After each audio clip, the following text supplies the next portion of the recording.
రాజగోపాల్ ప్రభుత్వాన్ని కూర్చోబోతున్నారు అని చెప్పి గతంలో కూడా చెప్పిన, చాలాసార్లు చెప్పిన, ఇదివరకు పన్నున్న చెట్టుకి రాలేస్తారన్నట్టు నన్ను సోషల్ మీడియా వాళ్ళు కానీ బీఆర్ఎస్ వాళ్ళు కానీ నన్ను ముందర పెట్టి అన్ని కథనాలు, తప్పుడు వార్తలు, రూమర్స్ క్రియేట్ చేస్తారు.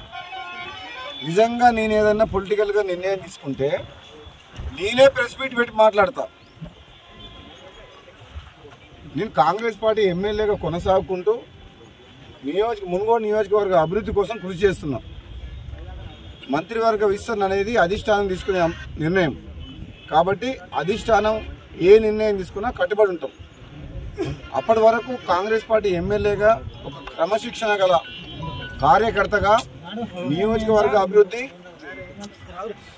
పార్టీ కోసం పనిచేస్తుంది తప్పితే రాహుల్ గాంధీ గారి నాయకత్వంలో ఎటువంటి రూమర్స్ కూడా సోషల్ మీడియాలో నాకు కొందరు గిట్టని వ్యక్తులు కాంగ్రెస్ పార్టీ లోపల కావచ్చు, ఇతర పార్టీ వాళ్ళు కావచ్చు, కంటిన్యూస్గా సోషల్ మీడియాలో నా మీద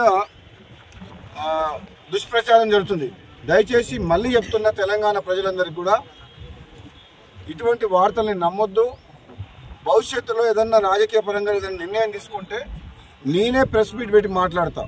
అప్పటి వరకు దయచేసి ఎటువంటి రూమర్స్ని, దుష్ప్రచారాన్ని నమ్మొద్దని చెప్పేసి కూడా నేను విజ్ఞప్తి చేస్తున్నాను. Thank you.